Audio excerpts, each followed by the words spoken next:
ನಮಸ್ಕಾರ, ನಾನು ಪ್ರತೀಕ್ಷಾ. ನನ್ನ ಚಾನಲ್ ಕಿಕ್ ಸ್ಟಾರ್ಟ್ಗೆ ನಿಮಗೆಲ್ಲ ಸ್ವಾಗತ. ಇವತ್ತಿನ ವಿಷಯ ನಮ್ಮೊಳಗಿರುವ ಪ್ರಶ್ನೆಗಳಿಗೆ ಉತ್ತರ.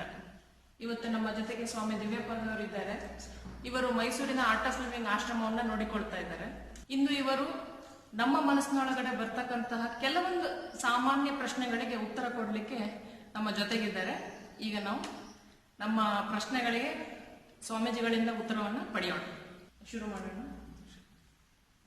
ಮೊದಲನೇ ಪ್ರಶ್ನೆ, ಆರ್ಟ್ ಆಫ್ ಲಿವಿಂಗ್ ಜೀವನ ಕಲೆ ಎಂದರೆ ಏನು?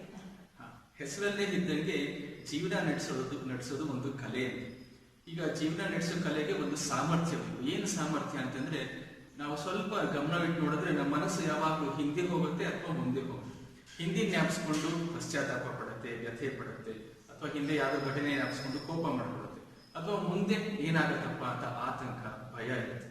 ಸೊ ಆರ್ಟ್ ಆಫ್ ಲಿವಿಂಗ್ ಜೀವನದ ಕಲೆ ಏನಂತಂದ್ರೆ, ಮನಸ್ಸನ್ನು ವರ್ತಮಾನಕ್ಕೆ ತಂದು ವರ್ತಮಾನದ ಪರಿಸ್ಥಿತಿಯನ್ನ ಹೇಗೆ ನಾವು ಎದುರಿಸೋದು, ಅಥವಾ ನಗನಗುತ್ತಾ ಹೇಗೆ ಅದನ್ನ ವರ್ತಮಾನದ ಸಿಚುಯೇಷನ್ ಹೇಗೆ ನಾವು ನೋಡ್ಕೊಳ್ಳೋದು, ಅದಕ್ಕೊಂದು ಸಾಮರ್ಥ್ಯ ಬರೋದಕ್ಕೆ ಜೀವನದ ಕಲೆ ಅಂತ ಹೇಳಿ. ಸೊ ಈ ಜೀವನದ ಕಲೆಯಲ್ಲಿ ಯೋಗ, ಪ್ರಾಣಾಯಾಮ, ಧ್ಯಾನ, ಸುದರ್ಶನ ಕ್ರಿಯೆ ಅಂತ ಎಲ್ಲ ಹೇಳ್ಕೊಡ್ತೀವಿ. ಹಾಗಾದ್ರೆ ಅದ್ರ ಬಗ್ಗೆ ಯೋಗ, ಪ್ರಾಣಾಯಾಮ, ಸುದರ್ಶನ ಕ್ರಿಯೆ ಇವುಗಳಿಂದ ಆಗುವ ಪ್ರಯೋಜನದ ಬಗ್ಗೆ. ಯೋಗ ಅಂತಂದ್ರೆ ಸಾಮಾನ್ಯವಾಗಿ ಜನ ಬರೀ ಫಿಸಿಕಲ್ ಎಕ್ಸರ್ಸೈಸ್, ಆಸನಗಳು, ಪಾಸ್ಚರ್ ಅಂತ ಅರ್ಥ ಮಾಡ್ತಾರೆ. ಅದ್ರ ಬೆನಿಫಿಟ್ಸ್ ಇನ್ನೂ ತುಂಬಾ ಇದೆ.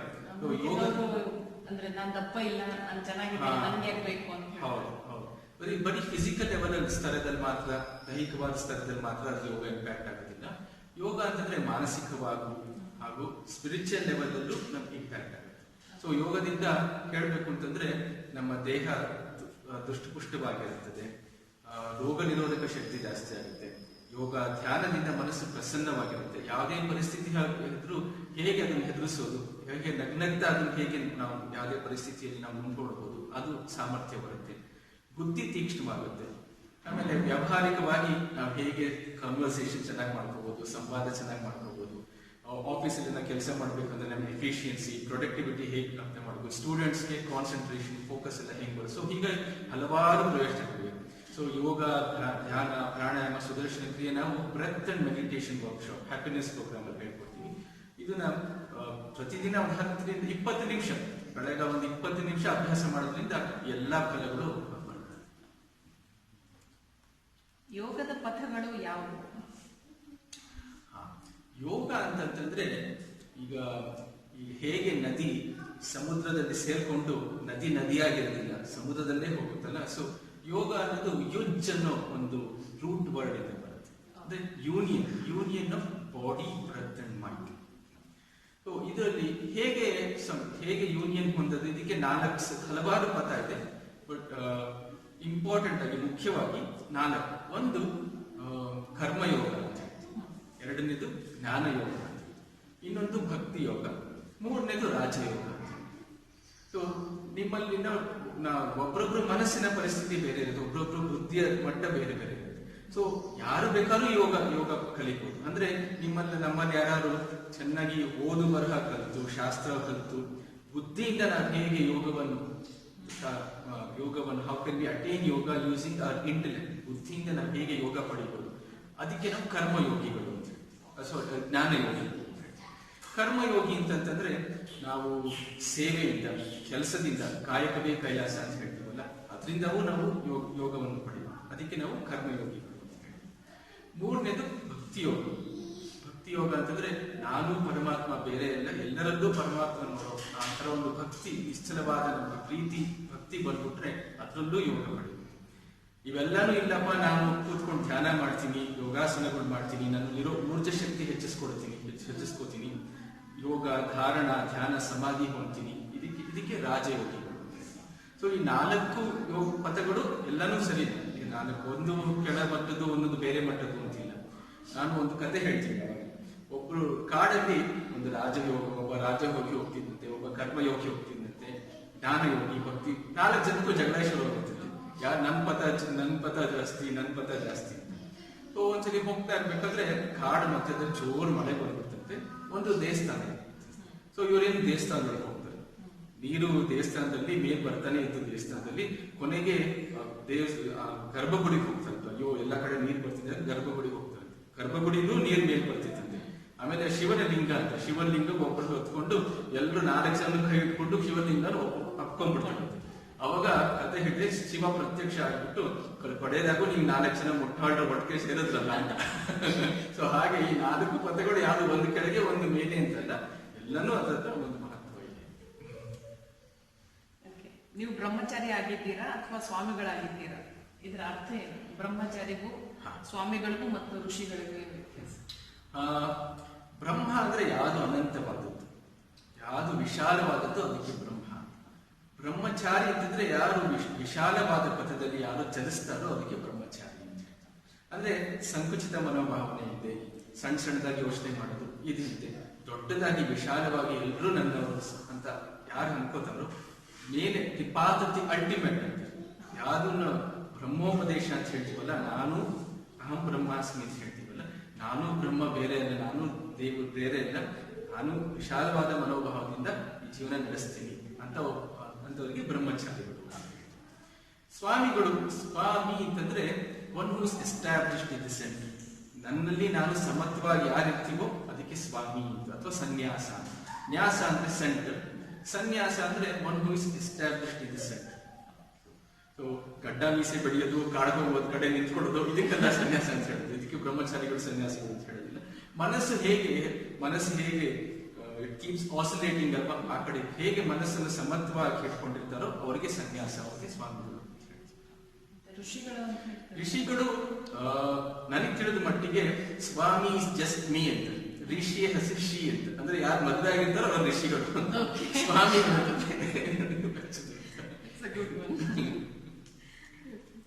ಗಾಯತ್ರಿ ಮಂತ್ರದ ಬಗ್ಗೆ ಸ್ವಲ್ಪ ವಿವರವಾಗಿ ತಿಳಿಸಿ. ಯಾಕೆ ಕೆಲವರು ಹೆಣ್ಣು ಮಕ್ಕಳು ಹೇಳ್ಬಾರ್ದು ಅಂತಾರೆ, ಕೆಲವರು ಇದರಲ್ಲಿ 2 ರೀತಿ ಬರುತ್ತೆ, ಒಂದನ್ನು ಹೇಳ್ಬೋದು ಅಂತಾರೆ.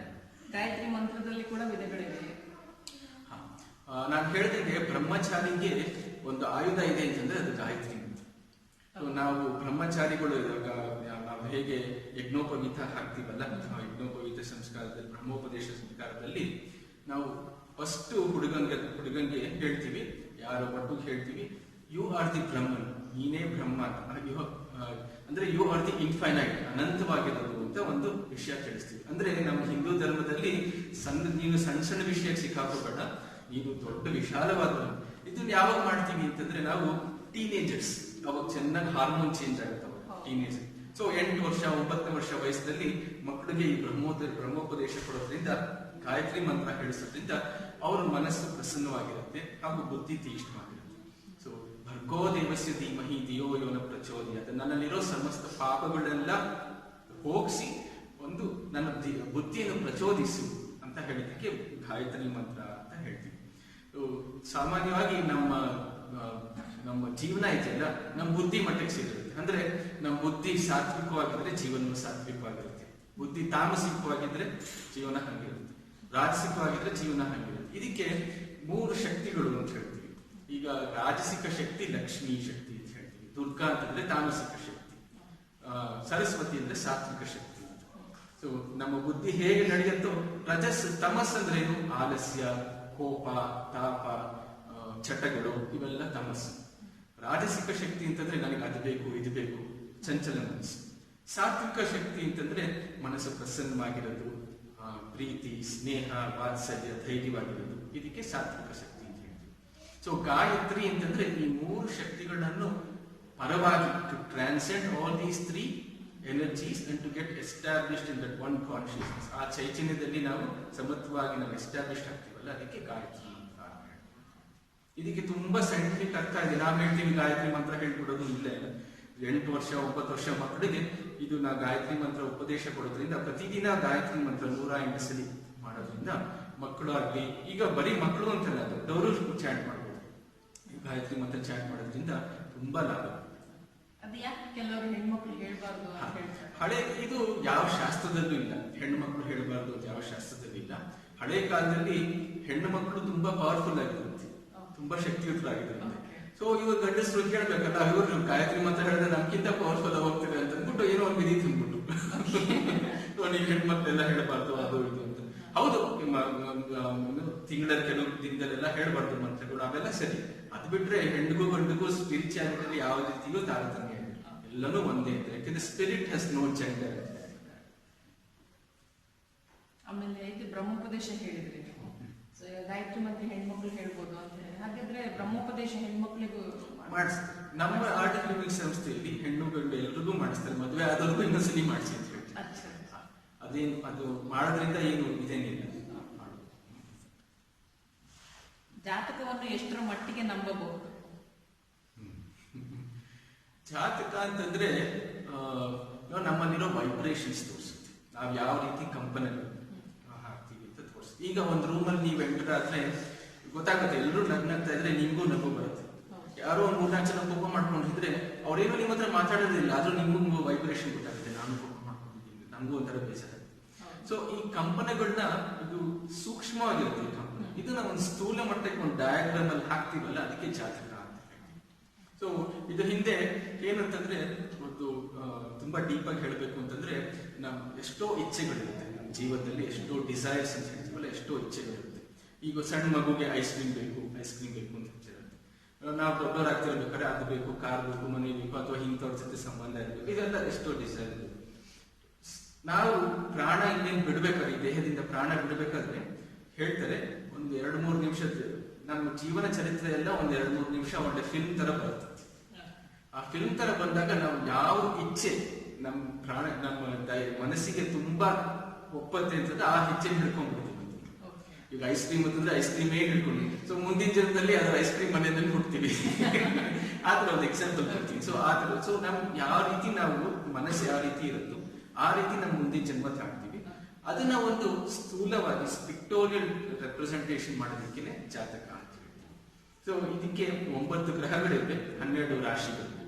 ಸೊ ಈ 9 ಗ್ರಹಗಳು 12 ರಾಶಿ ಸುತ್ತಿದ್ದಂಗೆ ಒಂದೊಂದು ಕಂಪನಿಗಳು. ಸೊ ಆ ಕಂಪನಿಗಳ ಮೇಲೆ ಆಧಾರವಾಗಿ ನಾವು ನಮ್ಮ ಜೀವನ ನಡೆಸ್ತೀವಿ. ಅದನ್ನ ಬದಲಾಯಿಸಕ್ ಆಗತ್ತೆ. ಈಗ ಎಲ್ಲನೂ ಬದಲಾಯಿಸಕ್ ಆಗೋದಿಲ್ಲ. ಈಗ ನೀವೆಲ್ಲರೂ ಸಜ್ಜಿಗೆ ಮಾಡ್ತಿರ್ತೀರಾ, ಹಲ್ವಾ ಮಾಡ್ತಿರ್ತೀರಾ, ಸ್ವಲ್ಪ ಸ್ವೀಟ್ ಕಡಿಮೆ ಆದ್ರೆ ಸ್ವಲ್ಪ ಸಕ್ಕರೆ ಹಾಕ್ಬೋದು, ಸ್ವಲ್ಪ ಇದ ಕಡಿಮೆ ಆದ್ರೆ ರವೆ ಸ್ವಲ್ಪ ಜಾಸ್ತಿ ಹಾಕ್ಬೋದು. ಅದು ಪೂರ್ತಿ ಎಲ್ಲ ಮಾಡಾದ್ಮೇಲೆ ಸೀದಸ್ ಮೇಲೆ ಆದ್ಮೇಲೆ ನಾವು ರಿಪೇರಿ ಮಾಡ್ತಿದ್ರೆ ಮಾಡಕ್ಕಾಗಲ್ಲ. ಸೊ ಹಾಗೆ ಕೆಲವು ಚೇಂಜ್ ಮಾಡ್ಕೋಬಹುದು, ಇನ್ ಕೆಲವು ಚೇಂಜ್ ಮಾಡ್ಕೊಳಕ್ಕಾಗಲ್ಲ. ಗುರುಗಳು ತುಂಬಾ ಚೆನ್ನಾಗಿ ಹೇಳ್ತಾರೆ, your weight is your free will. ನೀವು ವೆಯ್ಟ್ ನೀವು ಚೇಂಜ್ ಮಾಡ್ಕೋಬಹುದು. Your height is your destiny. ಅಂದ್ರೆ ನೀವು ಒಂದ್ಸಲಿ ಬೆಳೆದಾದ್ಮೇಲೆ ಅಷ್ಟೇ ಇರುತ್ತೆ. ಸೊ ಕೆಲವು ಚೇಂಜ್ ಮಾಡ್ಬೋದು, ಕೆಲವು ಚೇಂಜ್. ಬಟ್ ಗುರುಗಳ ಅನುಗ್ರಹದಿಂದ, ದೇವರ ಅನುಗ್ರಹಗಳಿಂದ ಪ್ರತಿದಿನ ನಾವು 108 ಸಲ ಓಂ ನಮಃ ಶಿವಾಯ ಚಾಂಟ್ ಮಾಡೋದ್ರಿಂದ, ಭಕ್ತಿಯಿಂದ ಏನು ಬೇಕಾದ್ರೂ ಯಾವುದು ಚೇಂಜ್ ಮಾಡಕ್ ಆಗೋದಿಲ್ಲ ಅಂತಂದ್ರೆ ಅದನ್ನೂ ಚೇಂಜ್ ಮಾಡಕ್ ಆಗುತ್ತೆ ಅಂತ ಗುರುಗಳು ಹೇಳ್ತಾರೆ. ಇದು ಎಷ್ಟೋ ಪುರಾಣ ಕಥೆಗಳನ್ನ ಕೇಳಿದೀವಿ. ಯಾವ್ದು ಆಯಸ್ ಕಡಿಮೆ ಇದೆ, ಮಾರ್ಕಂಡೆ ಅವ್ರದ್ದೆಲ್ಲ ಆಯಸ್ ಕಮ್ಮಿ ಇದೆ, 16 ವರ್ಷ, ಬಟ್ ಅವ್ನ ಭಕ್ತಿಯಿಂದ ಹೇಳಿ ಇದಕ್ಕೆ ಅಪಾರವಾದ ಭಕ್ತಿಯಿಂದ. ಆಮೇಲೆ ನಾನು 108 ಸಲ ಯಾಕೆ ಹೇಳ್ತೀನಿ ಅಂತಂದ್ರೆ, 9 ಗ್ರಹಗಳು 12 ರಾಶಿ ಸುತ್ತಾಗ 9 × 12 9 × 108 ಡಿಫ್ರೆಂಟ್ ಎಫೆಕ್ಟ್ಸ್ ಆಗುತ್ತೆ. ಸೊ ಈ 108 ಸರಿ ನಾವು ಓಂ ನಮಃ ಶಿವ ಮಾಡೋದ್ರಿಂದ, ಪ್ರತಿದಿನ ಭಕ್ತಿ ಧ್ಯಾನದಿಂದ ಇದ್ದಾಗ ತುಂಬಾ ಎಷ್ಟೋ ನಮ್ಮ ಗುರುಗಳು ಸಾಂಗೀತದಲ್ಲಿದ್ದಾಗ ನಮ್ಮ ಎಷ್ಟೋ ಕರ್ಮಗಳು ಕಡಿಮೆ ಆಗುತ್ತೆ. ಅಂದ್ರೆ ಯಾವ್ದಾದ್ರು ಈಗ ಗುರುಗಳು ಅಂತ ಹೇಳ್ತಾರೆ, ನಿಮ್ಗೆ ಯಾವ್ದೋ ನಿಮ್ ಹಿಲ್ಲು ಬಾಣ ನಿಮ್ಗೆ ಬರ್ಬೇಕು ಅಥವಾ ಬುಲೆಟ್ ಬರ್ಬೇಕು ನಿಮ್ಮ ಅಂತ ಒಂದು ಜಾತಕದಲ್ಲಿ ಇರುತ್ತೆ. ಇಷ್ಟು ವರ್ಷಕ್ಕೆ ನೀವು ಬುಲೆಟ್ ಇಂದ ನಿಮ್ಗೆಲ್ಲ ಹಾನಿ ಆಗ್ಬೇಕು. ಆ ಬುಲೆಟ್ ಬರತ್ತಂತೆ. ಅಂದ್ರೆ ಬುಲೆಟ್ ಇಂದ ಅಥವಾ ಬಿಲ್ಲು ಬಾಂಡಿಂದ ತಲೆ ಹೋಗೋದು, ತಲೆ ಮೇಲೆ ಟೋಪಿ ಆಗಿರೋದು. ಸೊ ಹಾಗೆ ಗುರುಗಳ ನೀತಿ ಅಂತ ಹೇಳಿದ್ರೆ ಅದು ಆಗೋದಾಗುತ್ತೆ, ಬಟ್ ಅದು ನಮ್ಮ ಪರಿಣಾಮ ಎಷ್ಟೋ ಕಡಿಮೆ ಆಗುತ್ತೆ. ಸೊ ಜಾತಕನೂ ತುಂಬಾ ಸೈಂಟಿಫಿಕ್. ಕರ್ಮ ಎಂದರೆ ಕರ್ಮ ತುಂಬಾ ಡೀಪ್ ಆಗಿ ಹೇಳಬೇಕು ಅಂತಂದ್ರೆ, ನಾವು ಮಾಡೋ ಕಾರ್ಯ ಒಂದು, ನಾವು ಮಾಡೋ ಕಾರ್ಯದಿಂದ ನಮ್ಮಲ್ಲಿ ಆಗೋ ಅಚ್ಚುಗಳು, ನಮ್ಮ ಚೈತನ್ಯದಲ್ಲಿ ಮನಸ್ಸಿನಲ್ಲಿ ಆಗೋ ಅಚ್ಚುಗಳು, ಇದು 2ನೇ ಅಂಶ ಕರ್ಮ. 3ನೇದು ಆ ಗುರುತುಗಳಿಂದ, ಅಚ್ಚುಗಳಿಂದ ನಾವು ಇನ್ನೊಂದು ಕೆಲಸ ಮಾಡ್ತೀವಲ್ಲ, ಅದಕ್ಕೆ ಈ 3 ಅಂಶಗಳು ಕರ್ಮ ಅಂತ ಸೇರ್ಕೊಳ್ಳೋದು. ಕರ್ಮ ನಾ ಹೇಳ್ದಂಗೆ ಎಷ್ಟೋ ಕರ್ಮ ಬದಲಾಯಿಸಬಹುದು, ಕೆಲವು ಕರ್ಮಗಳು ಬದಲಾಯಿಸಕ್ ಆಗೋದಿಲ್ಲ. ಇದು ವಿಶಾಲವಾಗಿ ಗ್ರಹಣ ಕರ್ಮಣೋಗತಿ ಅಂತ ಹೇಳ್ತಾರೆ ಭಗವಂತ. ಕರ್ಮವನ್ನು ಅರ್ಥ ಮಾಡ್ಕೊಳಕ್ಕಾಗಲ್ಲ. ಅಂದ್ರೆ ಈಗ ಒಂದು ಮಾವಿಂದ ಒಂದು ಬೀಜ ಹಾಕಿದ್ರೆ, ಬೀಜ ಹಾಕಿದ್ರೆ 3-4 ವರ್ಷದಲ್ಲಿ ಬೆಳ್ಕೊಡುತ್ತೆ. ಟೊಮೆಟೊ ಬೀಜ ಹಾಕಿದ್ರೆ ಎರಡು ದಿನದಲ್ಲಿ 1 ತಿಂಗಳಲ್ಲೇ ಬೆಳ್ಕೊಡುತ್ತೆ. ಅದಕ್ಕೆ ಯಾವ ಕರ್ಮಗಳು ಯಾವಾಗ ನಮಗೆ ಫಲ ಕೊಡುತ್ತೋ ಅದು ಯಾರಿಗೂ ಗೊತ್ತಿರುತ್ತೆ. ಸೊ ಬೆಸ್ಟ್ ಏನ್ ಮಾಡೋದು ಅಂತಂದ್ರೆ, ನಾವು ಮಾಡೋ ಕರ್ಮಗಳನ್ನ ಸರೆಂಡರ್ ಮಾಡೋದು, ಶರಣಾಗತಿ ಮಾಡೋದು. ಯಾವ್ದು ಒಳ್ಳೇದು ಯಾವ್ದು ಕೆಟ್ಟದ್ದು ಎಷ್ಟೋ ಜನ ಗೊತ್ತಿರೋದಿಲ್ಲ. ಅದಕ್ಕೆ ನಾವು ಏನೇ ಕಾರ್ಯಗಳನ್ನ ನೀವು ಶರಣಾಗತಿ ಮಾಡ್ಬಿಡೋದು ಅಂತ. Do good and just surrender to divine. ಈಗ ನೀವು ಹೇಳಿದ್ರಿ, ಈಗ ಮಂತ್ಲಿ ಪೀರಿಯಡ್ಸ್ ಟೈಮಲ್ಲಿ ಹೆಣ್ಮಕ್ಳಿಗೆಲ್ಲ ಮಂತ್ರಗಳನ್ನ ಹೇಳ್ಬಾರ್ದು ಅಂತ ಹೇಳಿ, ಅದು ಯಾಕೆ ಹಾಗೂ ಎಂತಹ ಮಂತ್ರಗಳನ್ನ ನಾವು ಹೇಳ್ಬೋದು? ಅಂದ್ರೆ ಆ ಟೈಮಲ್ಲಿ ನಿಮಗೆ ಮಾನಸಿಕವಾಗಿ ದೈಹಿಕವಾಗಿ ನಿಮ್ಗೆ ಎಷ್ಟು ರೆಸ್ಟ್ ಸಿಗತ್ತೋ ಅಷ್ಟು ಒಳ್ಳೇದು ಅಂತ. ಸೊ ನಿಮ್ಗೆ ಯಾವ ಆಕ್ಟಿವಿಟಿ ಇಲ್ಲದೆ ಎಷ್ಟು ರೆಸ್ಟ್ ಸಿಗತ್ತೋ ಅಷ್ಟು ಒಳ್ಳೇದು. ಮನಸ್ಸಲ್ಲಿ ನೀವು ಬೇಕಾದ್ರೆ ಒಂದು ಧ್ಯಾನ ಮೆಡಿಟೇಷನ್ ಮಾಡ್ಬೋದು, ಧ್ಯಾನ ಮಾಡ್ಬೋದು, ಅಥವಾ ನಮ್ಮ ಸುದರ್ಶನ ಕ್ರಿಯೆ ಮಾಡ್ಬೋದು. ಆದ್ರೆ ಮಂತ್ರ ಜಪಗಳು ಇವೆಲ್ಲ ರದ್ದು ಮಾಡಿದ್ರೆ ಒಳ್ಳೇದು. ನಿರ್ಧಾರ ತೆಗೆದುಕೊಳ್ಳುವುದು ಹೇಗೆ, ಸರಿ ಯಾವುದು ತಪ್ಪು ಯಾವುದು ಎಂದು ಹೇಗೆ ತಿಳ್ಕೊಳ್ಳೋದು? ಯಾವುದೇ ನಿರ್ಧಾರ ತೆಗಿಬೇಕಾದ್ರೆ ಮೊದಲು ನಮ್ಮ ಮನಸ್ಸು ಸಮರ್ಥವಾಗಿರ್ಬೇಕು, ಸಮಾಧಾನವಾಗಿರ್ಬೇಕು. ನಾವು ಎಷ್ಟೋ ಸರಿ ನೋಡಿದೀವಿ, ಸಮಾಧಾನ ಇಲ್ಲದೆ ಮನಸ್ಸು ಸಮಾಧಾನ ಇದ್ದರೆ ಎಷ್ಟೋ ನಿರ್ಧಾರ ತಗೊಂಡಾಗ ಅದು ಪಶ್ಚಾತ್ತಾಪಕ್ಕೆ ಹೋಗುತ್ತೆ. ಅದಕ್ಕೆ ನಾವು ನಿರ್ಧಾರ ಯಾವ್ದು ಒಳ್ಳೇದು ಯಾವ್ದು ಕೆಟ್ಟದ್ದು ಅದು ಫಲ ಕೊಟ್ಟಾದ್ಮೇಲೆ ಗೊತ್ತಾಗುತ್ತೆ. ಬಟ್ ಸ್ವಲ್ಪ ನಾವು ವಿಮರ್ಶಿಸಬಹುದು. ಅಂದ್ರೆ ಯಾವುದೇ ನಿರ್ಧಾರದಿಂದ long term happiness but short term misery, ಅಥವಾ ತುಂಬಾ ಜನರಿಗೆ ಒಳ್ಳೇದಾಗುತ್ತೆ, ಅಥವಾ 10 ವರ್ಷ 15 ವರ್ಷ ಒಳ್ಳೇದಾಗುತ್ತೆ, ಇನ್ನು 1 ವರ್ಷ 2 ವರ್ಷ ಕಷ್ಟದಾಗುತ್ತೆ. ಆ ನಿರ್ಧಾರಗಳು ಒಳ್ಳೆ ನಿರ್ಧಾರ. ಉಲ್ಟಾ ಆದ್ರೆ 10-15 ವರ್ಷ ಕಷ್ಟ ಆಗುತ್ತೆ, 1-2 ವರ್ಷ ಒಳ್ಳೇದಾಗುತ್ತೆ, ಅಥವಾ 10,000 ಜನಕ್ಕೆ ನಷ್ಟ ಆಗುತ್ತೆ, ಇಬ್ರಿಗೆ ಮಾತ್ರ ಒಳ್ಳೇದಾಗುತ್ತೆ. ಇದು ಕೆಟ್ಟ ನಿರ್ಧಾರ. ಯಾವ್ದು ಒಳ್ಳೇದು ಯಾವ್ದು ಕೆಟ್ಟದ್ದು ಅಂತಂದ್ರೆ ಇದು ಒಂದು ಫಾರ್ಮುಲಾ ಇದ್ರೆ ಒಳ್ಳೇದು. ಬುದ್ಧಿ ಮತ್ತು ಹೃದಯ ಇವೆರಡರಲ್ಲಿ ಯಾವುದಕ್ಕೆ ಪ್ರಾಧಾನ್ಯತೆ ನೀಡಬೇಕು ಮತ್ತು ಹೆಚ್ಚು ಉಪಯೋಗಿಸಬೇಕು? ನೋಡಿ, ಬುದ್ಧಿಗೂ ಒಂದು ಅದರದೇ ಒಂದು ಪ್ರಾಮುಖ್ಯತೆ ಇರುತ್ತೆ, ಮನಸ್ಸು ಹೃದಯಕ್ಕೂ ಅದರದೇ ಪ್ರಾಮುಖ್ಯತೆ ಇರುತ್ತೆ. ನಾನು ಯಾವಾಗಲೂ ಹೇಳ್ತೀನಿ, ಈಗ ಪ್ರೀತಿಯಿಂದ ಫ್ಯಾಮಿಲಿ ಜೊತೆ ಇರ್ಬೇಕಾದ್ರೆ, ಅಥವಾ ಸೇವೆ ಮಾಡ್ಬೇಕಾದ್ರೆ, ಅಥವಾ ನಿಮ್ಮ ಫ್ರೆಂಡ್ಸ್ಗಳ ಜೊತೆ ಇರ್ಬೇಕಾದ್ರೆ ಜಾಸ್ತಿ ಹೃದಯ ಉಪಯೋಗಿಸ್ಬೇಕು. ಅವಾಗ ಜಾಸ್ತಿ ತಲೆ ಉಪಯೋಗಿಸಲ್ಲ. ಹೌದಲ್ಲ, ಸೇವೆ ಮಾಡ್ಬೇಕಾದ್ರೆ ಜಾಸ್ತಿ ತಲೆ. ನೀವು ಬಿಸ್ನೆಸ್ ಮಾಡ್ಬೇಕಾದ್ರೆ, ಆಚೆ ಕಡೆ ಏನೋ ಕಾಂಟ್ರಾಕ್ಟ್ ಮಾಡ್ಬೇಕಾದ್ರೆ, ಅಥವಾ ಏನಾದ್ರು ವಾದ ವಿವಾದ ಮಾಡ್ಬೇಕಾದ್ರೆ, ಇನ್ನು ಕಾಂಟ್ರಾಕ್ಟ್ ಸೈನ್ ಲೀಗಲ್ ಅಗ್ರಿಮೆಂಟ್ ಮಾಡ್ಬೇಕು, ಅವಾಗ ಸ್ವಲ್ಪ ತಲೆ ಉಪಯೋಗಿಸ್ಬೇಕು, ಅವಾಗ ಬುದ್ಧಿ ಉಪಯೋಗಿಸ್ಬೇಕು. ಸೊ ನಾನು ಯಾವಾಗಲೂ ಜೋಕಾಗಿ ಹೇಳ್ತಿರ್ತೀನಿ, ಮನೇಲಿ ಇಲಿ ತರ ಇಲಿ, ಬೀದಿಲಿ ಹುಲಿ ತರ ಇರಲಿ. ನಾವು ಉಲ್ಟಾ ಮಾಡ್ತೀವಿ, ಮನೇಲಿ ಹುಲಿ, ಬೀದಿಲಿ ಇಲಿ. ಮಕ್ಕಳನ್ನು ಟಿವಿ ಮೊಬೈಲ್ ಅಡಿಕ್ಷನ್ ಇಂದ ದೂರ ಇಡುವುದು ಹೇಗೆ? ಇದು ಎಲ್ಲರೂ ಕೇಳ್ತಾರೆ ಪ್ರಶ್ನೆ. ನಾನ್ ಫಸ್ಟ್ ಹೇಳ್ತೀನಿ, ಫಸ್ಟ್ ನೀವು ತಂದೆ ತಾಯಿಗಳು ಅಡಿಕ್ಷನ್ ದೂರ ಇರಲಿಲ್ಲ ಅಂತ. ಹೌದಲ್ಲ, ಮಕ್ಕಳು ತಂದೆ ತಾಯಿಗಳು ಏನ್ ಮಾಡ್ತಾರೋ ಅದು ಮಾಡ್ತಾರೆ. ಸೊ ಫಸ್ಟ್ ನಾವ್ ಹೆಂಗ್ ದೂರ ಇಡಬೇಕು ಅಂತ ಎವ್ರಿ ಟೈಮ್ ನಮ್ಮ ಫೋನ್ ನೋಟಿಫಿಕೇಶನ್ ಬಂದಾಗ ಹೌದು ಬ್ರಹ್ಮ ಬಿಡೆ ಎಸ್ ಮಾಸ್ಟರ್ ಅಂತ ಫೋನ್ ಹೇಳ್ದಾಗ ನಾವು ಅದು ಸ್ಲೇವ್ ಆಗ್ತೀವಿ. ಹೌದಲ್ಲ, ಸೊ ನಾವು ಫಸ್ಟ್ ಮೊಬೈಲ್ ಅಡಿಕ್ಷನ್ ಇಂದ ಟಿವಿ ಅಡಿಕ್ಷನ್ ನಾವು ದೂರ ಆಗ್ಬೋದು. ಯಾಕೆಂದ್ರೆ ನಮ್ಮ ಮನಸ್ಸಿಗೆ ನಾವು ಹೇಗೆ ನೋಡ್ಕೊಳ್ಳೋದು ನಮಗೆ ಗೊತ್ತಿಲ್ಲ, ಮನಸ್ಸಿನ ಹೇಗೆ ಕಾಪಾಡ್ಕೊಳ್ಳೋದು ಗೊತ್ತಿಲ್ಲ. ಆ ಮನಸ್ಸಿಗೆ ಹೇಗೋ ಯಾವ್ದೋ ವಿಚಾರ ಬಂದಾಗ ಟಿವಿ ಹಾಕೊಂಡು ಕೂತ್ಕೋತೀವಿ, ಮೊಬೈಲ್ ಫೋನ್ ನೋಡ್ಕೊಂಡು ಕೂತ್ಕೋತೀವಿ, ಅಥವಾ ಯಾರೋ ಹತ್ರ ಮಾತಾಡ್ಕೊಂಡು ಕೂತ್ಕೋತೀವಿ. ಮಕ್ಕಳು ನಮ್ಮ ನೋಡ್ಕೊಂಡು ಅದೇ ಮಾಡ್ಕೊಂಡು ಅಷ್ಟೇ. ಫಸ್ಟ್ ನಮ್ಮ ಮನಸ್ಸನ್ನು ನಾವು ಹೇಗೆ ಉಳಿಸ್ಕೋಬಹುದು. ಅದಕ್ಕೆ ಮನೆಯಲ್ಲಿ ಸ್ವಲ್ಪ ಪೂಜೆ, ಸ್ವಲ್ಪ ಹಾಡುಗಳು, ಸಂಗೀತ, ಸತ್ಸಂಗ, ಸ್ವಲ್ಪ ಆಮೇಲೆ ಆಟಗಳು. ಮನೆ ಹಳೆ ಕಾಲದಲ್ಲಿ ಎಷ್ಟೋ ಆಟಗಳು ಇರುತ್ತೆ ಮಕ್ಕಳಿಗೆ, ಅದು ಚೆಸ್ ಅಂತೆ, ಕೇರಂ ಅಂತೆ, ಇದನ್ನ ಆಟಾಡಿಸೋದು. ಹೀಗೆ ಮಕ್ಕಳನ್ನ ಆ ಮೊಬೈಲ್ ಫೋನ್ ಇಂದ ಹೇಗೆ ಸೂಕ್ಷ್ಮವಾಗಿ ಡೈವರ್ಟ್ ಮಾಡೋದು. ತಗೊಂಡು ಕಿತ್ಕೊಂಡ್ಬಿಟ್ರೆ ಅವ್ರು ಇನ್ನೂ ಅದನ್ನೇ ಹೇಳ್ಕೊಂಡು ಸೂಕ್ಷ್ಮವಾಗಿ ಡೈವರ್ಟ್ ಮಾಡೋದು. ಅದಕ್ಕಿಂತ ಜಾಸ್ತಿ ಅಟ್ರಾಕ್ಟಿವ್ ಆಗಿರುತ್ತೆ ಆಟ ಆಡೋದು. ಆಮೇಲೆ ಮನೆಯಲ್ಲಿ ಯಾರು ಬರ್ತಾರೆ, ಸಣ್ಣ ಮನೆ ಯಾರು ಬರ್ತಾರೆ, ಹೋಗು ಒಂಚೂರು ಸ್ವೀಟ್ ಕೊಡು ಅವ್ರಿಗೆ, ನೀವೇ ಹೋಗಿ ಕಾಫಿ ಕೊಡೋ ಬದಲು ಮಕ್ಕಳು ಹೇಳೋದು ಒಂಚೂರು ಹೋಗಿ ಕಾಫಿ ಕೊಡು ಒಂಚೂರು. ಆ ತರ ಸೇವೆ ಮಾಡೋದು ಬಂದಿರ್ಬೋದು, ನಿಂದನೇ ಬಂದ್ಬಿಟ್ರೆ ಮಕ್ಕಳ ಈ ತರ ಮಕ್ಕಳ ಸಂಸ್ಕಾರ ಅಂತ ಹೇಳ್ತೀವಲ್ಲ, ಅದನ್ನೇ ನಾವು ಚೇಂಜ್ ಮಾಡಿದ್ರೆ ಅವಾಗ ನಾವು ಹೇಗೆ ಮೊಬೈಲ್ ಫೋನ್ ನಾವು ಹೇಗೆ ಕಾಪಾಡ್ಕೊಂಡು ನಮಗೂ ಅರ್ಥ ಆಗುತ್ತೆ, ಮಕ್ಕಳನ್ನು ಹೇಗೆ ದೂರ ಆಡ್ಬೋದು. ಯುವಕರಿಗೆ ನಿಮ್ಮ ಸಂದೇಶವೇನು? ಯುವಕರಿಗೆ ಅಂತಂದ್ರೆ ಅವರಲ್ಲಿ ತುಂಬಾ ಊರ್ಜ ಶಕ್ತಿ ಇರುತ್ತೆ. ಆ ಊರ್ಜ ಶಕ್ತಿಯನ್ನು ಹೇಗೆ ಡೈರೆಕ್ಟ್ ಮಾಡೋದು ಗೊತ್ತಿರುತ್ತೆ. ಸೊ ಈ ಟೀನೇಜರ್ ಅಂತ ಹೇಳ್ತೀವಲ್ಲ, it's A very tricky time. ಅವ್ರಿಗೆ ಅವ್ರ ಮಕ್ಕಳು ಅಲ್ಲ ದೊಡ್ಡವರಾಗೂ ಇರುತ್ತೆ. ಸೊ ಹಾರ್ಮೋನ್ ವೇರಿಯೇಷನ್ ತುಂಬಾ ಜಾಸ್ತಿ ಇರುತ್ತೆ ಯುವಕರಿಗೆ. ಸೊ ಅವ್ರಿಗೆ ಆ ಎನರ್ಜಿನ ಒಂದು ಕ್ರಿಯೇಟಿವ್ ಎನರ್ಜಿ ಆಗಿ ಅದು ಪೇಂಟ್ ಮಾಡೋದು, ಅಥವಾ ಸ್ಪೋರ್ಟ್ಸ್ ಅಲ್ಲಿ. ನಾ ಎಲ್ಲ ಯುವಕರಿಗೆ ಹೇಳ್ತೀನಿ, ನೀವು ಎಷ್ಟು ಸ್ಪೋರ್ಟ್ಸ್ ಅಲ್ಲಿ ಇರ್ತೀರೋ ಅಷ್ಟು ನಾಳೆ ಮುಂದೆ ವಿಶಾಲ ಮನೋಭಾವ ಬರುತ್ತೆ. ಯಾಕೆಂದ್ರೆ ಯುವಕರಿಗೆ ಯಾವಾಗ ನಾನೇ ಗೆಲ್ಬೇಕು, ಅಥವಾ ಇದು ನನಗೆ ಅದು ಬೇಕು, ಅದೇ ಸಿಗ್ಬೇಕು, ಆ ರಿಲೇಶನ್ಶಿಪ್ ಅಲ್ಲಿ ಇರ್ಬೇಕು, ಇದೇ ಇರುತ್ತೆ. ಜೀವನದಲ್ಲಿ ಸೋಲು ಸಹಜ, ಗೆಲುವು ಸಹಜ. ಇದನ್ನ ಅರ್ಥ ಮಾಡ್ಕೊಳ್ಳೋದು ಯಾವಾಗ ಅಂದ್ರೆ ಆಟ ಆಡೋದು. ಸೊ ಯಾವಾಗಲೂ ಯಾವ ಯುವಕರು ಸ್ಪೋರ್ಟ್ಸ್ ಅಲ್ಲಿ ಇರ್ತಾರೋ ಅವ್ರ ನಾಳೆ ತುಂಬಾ ಪ್ರಸನ್ನವಾಗಿರ್ತಾರೆ ಮನಸ್ಸು. ಅಯ್ಯೋ ಈ ತರ ಎಷ್ಟೋ ಸೋಲ್ಗಳು ನೋಡಿದೀನಿ, ಈ ತರ ಎಷ್ಟೋ ಗೆಲುವುಗಳು ನೋಡಿದೀನಿ. ನಾವು ಸಾಮಾನ್ಯ ಏನ್ ಮಾಡ್ತೀವಿ, ಸೋಲ್ ಬಂದ್ರೆ ಹೋಗ್ಬಿಡ್ತೀವಿ, ಸ್ವಲ್ಪ ಗೆದ್ದುಬಿಟ್ರೆ ಓ ನಾನೇ ಮೈಸೂರು ಮಹಾರಾಜ ಅಂತ ಕುತ್ಕೊಂಡ್ಬಿಡ್ತೀನಿ. ಸೊ ಹೇಗೆ ಸಮರ್ಥವಾಗಿದ್ವಿ, ಈ ತರ ಸೋಲು ಗೆಲುವು ಇದ್ದೇ ಇರುತ್ತೆ ಅಂತ. ಸೊ ಮೊದಲು ಅದು ಒಂದು ಆಟದಲ್ಲಿ. ನೆಕ್ಸ್ಟ್ ಮಕ್ಕಳಲ್ಲಿ ತುಂಬಾ ಕ್ರಿಯೇಟಿವ್ ಎನರ್ಜಿ ಜಾಸ್ತಿ ಇರುತ್ತೆ. ಅದಕ್ಕೆ ನಾ ಹೇಳ್ದಂಗೆ ಮ್ಯೂಸಿಕ್ ಅಲ್ಲಿ, ಡ್ಯಾನ್ಸ್ ಅಲ್ಲಿ, ಆಮೇಲೆ ಪೇಂಟಿಂಗ್ ಅಲ್ಲಿ ಇದರ. ಆಮೇಲೆ ಹೆಲ್ತಿ ಕಾಂಪಿಟಿಷನ್, ಮಕ್ಕಳಲ್ಲಿ ಹೆಲ್ತಿ ಕಾಂಪಿಟಿಷನ್ ಇದ್ರೆ ಅವ್ರಿಗೂ ಒಂಥರ ಪ್ರಸನ್ನ. ಆಮೇಲೆ ಇದರ ಆದಷ್ಟು ಯುವಕರಿಗೆ ಏನು ಈಗಲೇ ರಿಲೇಶನ್ಶಿಪ್ಗಳು ಹೋಗೋದು ಅದಕ್ಕೆಲ್ಲ ಒಂದು ಟೈಮ್ ಇದೆ. ಫಸ್ಟ್ ನೀವು ಈ ತರ ಯೂತ್ ಟೈಮ್ ಅಂತಾರಲ್ಲ, ಅದು ಜಾಸ್ತಿ ದಿನ ಸಿಗೋದಿಲ್ಲ, ಜಾಸ್ತಿ ದಿನ ಇರೋದಿಲ್ಲ, 5 ವರ್ಷ 10 ವರ್ಷ ಇರುತ್ತೆ. ಅದಕ್ಕೆ ಫಸ್ಟ್ ನಮ್ಮ ಓದು ಬರಹ ಆಟ ಪಾಠ ಇದನ್ನ ನೆಕ್ಸ್ಬಿಟ್ಟು ಆಮೇಲೆ ನನಗೆ ರಿಲೇಶನ್ಶಿಪ್ ಮದುವೆ ಮಕ್ಕಳು ಅವೆಲ್ಲ ಇದ್ದೇ ಇರುತ್ತೆ ಅದು. ಸೊ ಯೂತಿಗೆ ನಾನು ಏನ್ ಸಂದೇಶ ಕೊಡ್ತೀನಿ ಅಂತಂದ್ರೆ ನಿಮ್ಮ ಆಮೇಲೆ ರಿಸ್ಕ್, ನೀವೆಷ್ಟು ರಿಸ್ಕ್ ತಗೋತಿರೋ ಯೂತ್ ಅಲ್ಲಿ ಅಷ್ಟು ನಿಮ್ಗೆ ಬಲ ಬರುತ್ತೆ. ಈಗ ಅಡ್ವೆಂಚರ್ ಸ್ಪೋರ್ಟ್ಸ್, ಬೆಟ್ಟ ಹತ್ತೋದು, ಟ್ರೆಕ್ಕಿಂಗ್ ಮಾಡೋದು, ಇವೆಲ್ಲ ಯೂತ್ ಅಲ್ಲಿ ಇರ್ತದೆ. ಮನೇಲೇ ಕೂತ್ಕೊಂಡಿದ್ರೆ ಊರ್ಜಾ ಶಕ್ತಿ ಏನ್ ಮಾಡೋದು ಗೊತ್ತಾಗೋದಿಲ್ಲ, ಎಲ್ಲೆಲ್ಲೋ ಹೋಗುತ್ತೆ. ಈಗ ಕೆಲವರು ಆತ್ಮಗಳನ್ನ ತುಂಬಾ ನಂಬ್ತಾರೆ, ಕೆಲವರು ಹೇಳ್ತಾರೆ ನಮ್ಮೆಲ್ಲರಲ್ಲೂ ಒಂದು ಆತ್ಮ ಇದೆ ಅಂತ ಹೇಳ್ತಾರೆ. ಹಾಗಾದ್ರೆ ನಮ್ಮಲ್ಲಿರೋ ಎಲ್ಲ ಆತ್ಮಗಳು ಇರೋದು ನಿಜ ಅಂದ್ರೆ ಈಗ ತುಂಬಾ ಜನ ಸಾಯ್ತಾರೆ, ಕೆಲವರು ತುಂಬಾ ಜನ ಹುಟ್ಟುತ್ತಾರೆ. ಹಾಗಾದ್ರೆ ಏನಿದೆ ಎಕ್ಸಾಕ್ಟ್ಲಿ? ತುಂಬಾ ಗೊಂದಲ ಆಗುತ್ತೆ. ಆತ್ಮ ಅಂತಂದ್ರೆ ನಾವು ಫಿಲ್ಮ್ಗಳೆಲ್ಲ ತೋರಿಸ್ದಂಗೆ ಯಾವುದೋ ವೈಟ್ ಕಲರ್ ಭೂತ ತರ ಆತರ ಅಂತ ಅನ್ಕೋಬೇಕಿದ್ದೀನ. ನಮ್ಮಲ್ಲಿರೋ ಊರ್ಜಾ ಶಕ್ತಿನೇ ನಮ್ಮ ಆತ್ಮ. ಸೊ ನಾವು ಸೈನ್ಸ್ ಅಲ್ಲಿ ಏನೋ ಓದಿರ್ಬೇಕಾದ್ರೆ ಎನರ್ಜಿ ಕಿ neither be transform not be created, neither be created not be destroyed, it only be transform from one form to another.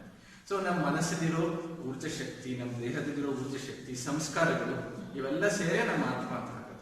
ಇದಕ್ಕೇನು ಬೇರೆ ಒಂದು ಇದು ರೂಪ ಕೊಡ್ಬೇಕಾಗಿಲ್ಲ, ಇದಕ್ಕೆ ಆತ್ಮ ಅಂತ. ಸೊ ನಾವು ದೇಹ ಬಿಡ್ಬೇಕಾದ್ರೆ ಏನಾಗುತ್ತೆ, ನಮ್ಮ ದೇಹ ಮಾತ್ರ ಸುತ್ತೋಗುತ್ತೆ. ನಮ್ಮ ಮನಸ್ಸು ಅಂತ ಸಂಸ್ಕಾರಗಳು, ಅದರಲ್ಲಿರೋ ಇಂಪ್ರೆಷನ್ಸ್ ಹೇಳ್ತೀವಲ್ಲ, ಇದೆಲ್ಲ ಇರೋದು, ಇವೆಲ್ಲ ಸೇರ್ಕೊಂಡೆ ಆತ್ಮ. ಅದು ಒಂದ್ ಕಡೆ ಅದು ಒಂದು ನಿಗೂಢವಾದ ರಹಸ್ಯ. ಅದು ಹೇಳ್ತೇವೆ ಎಷ್ಟೋ ಸ್ತರಗಳೆಲ್ಲ ಒಂದೊಂದು ಸ್ತರಗಳಿರತ್ತೆ. ಮುಂದೆ ಆ ಸ್ತರಗಳ ವೈಬ್ರೇಷನ್ಸ್ ಪ್ರಕಾರ ನಾವು ನಮ್ಮ ತಂದೆ ತಾಯಿಯನ್ನು ಚೂಸ್ ಮಾಡ್ತೀವಿ. ಸೊ ಇದು ತುಂಬಾ ನಿಗೂಢವಾದ ರಹಸ್ಯ. ಇದೊಂದು ಆಳವಾದ ಧ್ಯಾನದಲ್ಲಿ ತಿಳ್ಕೊಂಡ್ರೆ ಒಳ್ಳೇದು. ಬಟ್ ಈಗ ಹೇಳ್ಬೇಕು ಅಂದ್ರೆ ಮೇಲ್ಮೇಲೆ ಹೇಳ್ಬೇಕು ಅಂತಂದ್ರೆ ನಾವು ಮುಂಚೆ ಜಾತಕ ಹೇಳಿಲ್ಲ, ಕರ್ಮಗಳು, ನಮ್ಮ ಸಂಸ್ಕಾರಗಳ ಪ್ರಕಾರ, ನಮ್ಮ ಇಂಪ್ರೆಷನ್ಸ್ ಪ್ರಕಾರ ಒಂದ್ ಕಡೆ ಆತ್ಮ ಇರುತ್ತೆ, ನಮ್ಮ ಮನಸ್ಸಿರುತ್ತೆ. ತಿರ್ಗಾ ನಮ್ಮ ಅದ್ರ ವೈಬ್ರೇಷನ್ಸ್ ಮ್ಯಾಚ್ ಆದಾಗ, ಆ ಭೂಮಿಯ ವೈಬ್ರೇಷನ್, ವಿಶ್ವದ ಪ್ಲಸ್ ನಮ್ಮ ಮನಸ್ಸಿನ ವೈಬ್ರೇಷನ್ಸ್ ಮ್ಯಾಚ್ ಆದಾಗ ತಿರ್ಗಾ ಬಂದು ಹುಟ್ಟುತ್ತೀವಿ. ಈ ತರ ಹುಟ್ಟು ಸಾವು ಈ ಸೈಕಲ್ ಅಂತ ಹೇಳ್ತೀವಿ, ನಡೀತಾನೆ. ಈಗ ತುಂಬಾ ಜನ ಪ್ರಶ್ನೆಗಳನ್ನ ಕೇಳ್ತಾ ಇದ್ದಾರೆ. ಮೇಡಮ್, ನಾನು ಒಬ್ಬ ಹುಡುಗನಿಗೆ ತುಂಬಾ ಪ್ರೀತಿಸ್ತೇನೆ, ನಾನು ಹುಡುಗಿಗೆ ತುಂಬಾ ಪ್ರೀತಿಸ್ತೇನೆ, ಅವಳು ನನ್ಗೆ ಏನು ಕೇರೆ ಮಾಡಲ್ಲ, ನಾನು ಏನ್ ಮಾಡ್ಲಿ, ನನ್ಗೆ ತಡ್ಕೊಳಿಕ್ ಆಗ್ತಾ ಇಲ್ಲ, ನನ್ನ ಹತ್ರ ಮಾತಾಡ್ತಾ ಇಲ್ಲ, ನಾನು ಓದ್ಲಿಕ್ಕೆ ಆಗ್ತಾ ಇಲ್ಲ. ಹೀಗೆ ಏನಂದ್ರೆ ಕೆಲವರಿಗೆ ಬ್ರೇಕಪ್ ಅಂತಾನೋ ಅಥವಾ ರಿಲೇಶನ್ಶಿಪ್ ಅಲ್ಲಿ ಇದ್ಕೊಂಡು ಮತ್ತೊಂದೇನೋ ಸಮಸ್ಯೆನೋ ಈ ತರ ಇರುತ್ತೆ. ಸೊ ಅಂತವರಿಗೆ ನಿಮ್ಮ ಸಂದೇಶ ಏನು? ಬ್ರಹ್ಮಚಾರಿಗಳು ನಮ್ಗಷ್ಟೇ ಆದ್ರೂ ಹೇಳ್ಬೋದು, ಗುರುಗಳು ಹೇಳ್ತಾರೆ ರಿಲೇಶನ್ಶಿಪ್ ಅಂತಂದ್ರೆ ಇಟ್ಸ್ ಆಲ್ವೇಸ್ 2 ಸೈಡ್. ಹೌದಲ್ಲ, ನಮ್ಗೆ 1 ಸೈಡೆಡ್ ಅಂತಂದ್ರೆ ಅದೇನು ಪ್ರಯೋಜನ ಆಗೋದಿಲ್ಲ. ನಾವು ಒಂದ್ ಕಡೆ ಹೋಗಿ ನಾವು ಸ್ವಲ್ಪ ಅರ್ಥ ಮಾಡ್ಕೋಬೇಕು. 2 ಸೈಡೆಡ್ ಅಲ್ಲಿ ಇದ್ರು ಆಮೇಲೆ ನಾವು ಸಕ್ಸಸ್ ಆಗೋದು ಫೇಲ್ ಆಗೋದು. But 1 sided it's just attraction, infatuation ಆಗುತ್ತೆ 1 ಸೈಡೆಡ್ ರಿಲೇಶನ್ಶಿಪ್ ಅಂತ.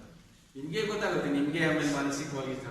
ಸೊ 2 ಸೈಡೆಡ್ ಇದ್ರೆ ಅದನ್ನ ಹೆಂಗೆ ಮಾಡ್ಕೊಳ್ಬಹುದು ಅಂತಂದ್ರೆ ಅದನ್ನ ಬೇಕಾದ್ರೂ ಹೇಳ್ಬೋದು.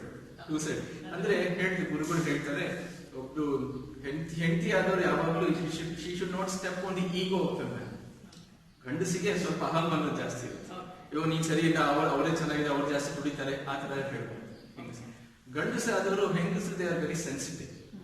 ನೀ ಆ ತರ ಯಾಕೆ ಪೂಜೆ ಮಾಡ್ತೀಯಾ, ಅಧ್ಯಾತ್ಮ ಮಾಡ್ತೀಯ, ಈ ತರ ಸೆನ್ಸಿಟಿವ್. ಅವ್ರು don't step on the sensitivity of women. So ಆಮೇಲೆ ಒಬ್ರು ಗುರುಗಳು ತುಂಬಾ ಚೆನ್ನಾಗಿ ಹೇಳ್ತಾರೆ, ಈ ರೈಲ್ ಕಂಬಿಗಳು ಇದೆಯಲ್ಲ, ಒಂದು ರೈಲ್ ಕಂಬಿ ಇನ್ನೊಂದು ರೈಲ್ ಕಂಬಿ ಎರಡು ತಾಕದಿಲ್ಲ, ಅವಾಗ ಒಂದು ಗುರಿ ಮುಟ್ಟುತ್ತೆ. 2 ರೈಲ್ ಕಂಬಿ ಹಿಂಗಾಗ್ಬಿಟ್ರೆ, ಆದ್ರೆ ನಾವು ಯಾವಾಗ ಗಂಡ ಏನ್ ಮಾಡ್ತೀವಿ, ಗಂಡ ಯಾವಾಗ ಹೆಣ್ಣು ಮಾಡ್ತೀವಿ ಅಂತಂದ್ರೆ ಒಬ್ರು ಆ ಕಡೆ ಬರ್ತಾರೆ, ಈ ಕಡೆ ಬರ್ತದೆ. ಸೊ ಒಂದು ಗುರಿ ನೋಡ್ಕೊಂಡು ಆಮೇಲೆ ಒಂದು ಕಾಮನ್ ಇಂಟ್ರೆಸ್ಟ್ ಇದ್ರೆ ಒಳ್ಳೇದು ರಿಲೇಶನ್ಶಿಪ್ ಅಲ್ಲಿ. ಈ ಇಬ್ರು ಆಧ್ಯಾತ್ಮ ಅಥವಾ ಇಬ್ರು ಸ್ಪೋರ್ಟ್ಸ್ ಅಲ್ಲಿ, ಇಬ್ರು ಪೇಂಟಿಂಗ್ ಅಲ್ಲಿ, ಅವಾಗ ಇಬ್ರು ಅದ್ರ ಕಡೆ ಡಿಸ್ಕಸ್ ಮಾಡ್ಕೊಂಡು ಇಬ್ರು ಫಿಲ್ಮ್ ಅಲ್ಲಿ, ಸಂಗೀತದಲ್ಲಿ ಚೆನ್ನಾಗುತ್ತೆ. ಸ್ವಲ್ಪ ಆ ಕಡೆ ಈ ಕಡೆ ಡಿಫ್ರೆನ್ಸ್ ಇದ್ರೆ ಸ್ವಲ್ಪ ಕಷ್ಟ ಆಗುತ್ತೆ. ಬಟ್ ಯಾರಿಗೂ ಸ್ವಲ್ಪ ಬುದ್ಧಿ ಇದೆಯೋ ಅವರೇ ಅದನ್ನ ಆಯ್ತಪ್ಪ ಪಡ್ಕೊಂಡ್ ಬಂದಿದ್ದು ಇಷ್ಟು ಅಂತ ಸ್ವಲ್ಪ ತಡ್ಕೊಂಡು ಮಾಡ್ಕೊಂಡ್ರೆ ಸರಿ. ಕೊನೆ ಪ್ರಶ್ನೆ ಸ್ವಾಮೀಜಿ, ಕಡೆಯದಾಗಿ ನಿಮ್ಮ ಸಂದೇಶವೇನು ನಮ್ಮ ವ್ಯೂವರ್ಸಿಗೆ?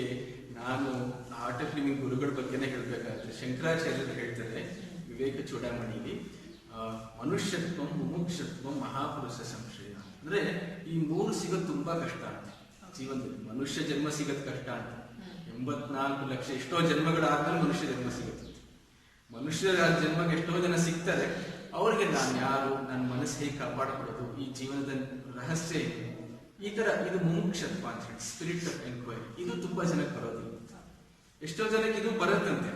ಇದು ಬಂದ್ರು ಗುರುಗಳು, ಮಹಾಪುರುಷರು ಇರೋದು, ಗುರುಗಳು ಸಿಗೋದಿಲ್ಲ. ಸೊ ನಮಗೆ ಈ ಪದದಲ್ಲಿ ಮೂರು ಇದೆ. ಮನುಷ್ಯರಾಗಿ ಕೊಟ್ಟಿದ್ದೀವಿ, ಜೊತೆಗೆ ನಮ್ಗೆ ಆಸಕ್ತಿ ಇದೆ, ಮನಸ್ಸನ್ನು ಹೇಗೆ ಕಾಪಾಡ್ಬೋದು, ನಾವು ಹೇಗೆ ಲವಲಕ್ಕೆ ಇದೆ. ಅದಲ್ಲದೆ ಗುರುಗಳಿದ್ದಾರೆ ಎಲ್ಲ. ಅದಕ್ಕೆ ನಾವು ಈ ಪದದಲ್ಲಿ ನಾವು ನಮ್ಮಷ್ಟು ಭಾಗ್ಯಶಾಲಿಗಳು ಯಾರು ಇಲ್ಲ ಅಂತ ಅನ್ಕೊಂಡು ಆ ಒಂದು ಧೈರ್ಯದಲ್ಲಿ ನಡೀಬೇಕು. ಸೊ ಗುರುಗಳಿದ್ರೆ ನಮ್ಮ ಜಾತಕದಲ್ಲೂ ಹೇಳಿ, ಗುರು ಕೇಂದ್ರದಲ್ಲಿ ಇದ್ರೆ ಬೇರೆ ಗ್ರಹಗಳಲ್ಲಿ ಏನ್ ಮಾಡತ್ತಿದ್ದ ಜಾತಕದಲ್ಲೂ ಹೇಳಿ. ಸೊ ಗುರುಗಳ ಒಂದು ದೃಷ್ಟಿನ ನಮ್ಮಲ್ಲಿ ಇಟ್ಬಿಟ್ರೆ ನಮ್ಮ ಜೀವನ ಎಷ್ಟೋ ಚೇಂಜ್ ಆಗುತ್ತೆ. ಸೊ ಅದಕ್ಕೆ ನಾವು ನಮ್ಮ ವ್ಯೂವರ್ಸ್ ಎಲ್ಲ ಹೇಳ್ತೀನಿ, ಬನ್ನಿ ಆರ್ಟ್ ಆಫ್ ಲಿವಿಂಗ್ ಟ್ರೈ ಮಾಡಿ, ಆಮೇಲೆ ಯೋಗ, ಧ್ಯಾನ, ಸುದರ್ಶನ ಕ್ರಿಯೆ ಮಾಡಿ.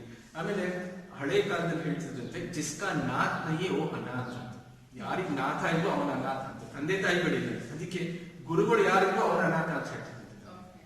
ಸೊ ಈ ಕಡೆ ಈ ಜನ್ಮ ನಮಗೆ ಮೂರು ಇದೆ, ಮನುಷ್ಯ ಜನ್ಮ, ಮನುಷ್ಯತ್ವ, ಗುರುಗಳು.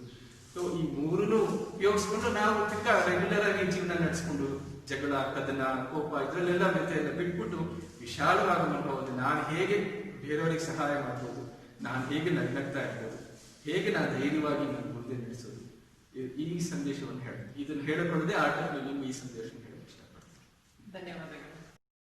ಇವತ್ತಿನ ನಮ್ಮ ವಿಡಿಯೋ ನಿಮಗೆ ಇಷ್ಟ ಆಯ್ತು ಅಂತ ಅನ್ಕೊಳ್ತಾ ಇದ್ದೇನೆ. ನಿಮ್ಮಲ್ಲಿ ಏನಾದ್ರು ಇನ್ನೂ ಕೆಲವೊಂದು ಅನುಮಾನಗಳು ಅಥವಾ ಏನಾದ್ರು ಪ್ರಶ್ನೆಗಳಿದ್ದಲ್ಲಿ ಕಮೆಂಟ್ ಬಾಕ್ಸ್ ಅಲ್ಲಿ ತಿಳಿಸಿ, ಅಥವಾ ನೀವು ನಮಗೆ ಮೇಲ್ ಮಾಡಬಹುದು. ಮತ್ತೊಮ್ಮೆ ಯಾವಾಗಾದ್ರೂ ಅವಕಾಶ ಸಿಕ್ಕಲ್ಲಿ ಸ್ವಾಮಿಗಳು ನಮಗೆ ಅದಕ್ಕೆ ಉತ್ತರವನ್ನು ನೀಡಲಿಕ್ಕೆ ಪ್ರಯತ್ನಿಸ್ತಾರೆ. ಇವತ್ತಿನ ವಿಡಿಯೋ ನಿಮಗೆ ಇಷ್ಟ ಆದಲ್ಲಿ ಲೈಕ್ ಮಾಡಿ, ಕಮೆಂಟ್ ಮಾಡಿ, ಹಾಗೆ ಎಲ್ಲರ ಜೊತೆಗೂ ಶೇರ್ ಮಾಡಿ. ಮತ್ತೊಮ್ಮೆ ಮತ್ತೊಂದು ವಿಷಯದೊಂದಿಗೆ ಮತ್ತೆ ಸಿಗೋಣ. ಅಲ್ಲಿವರೆಗೆ ನಮಸ್ಕಾರ.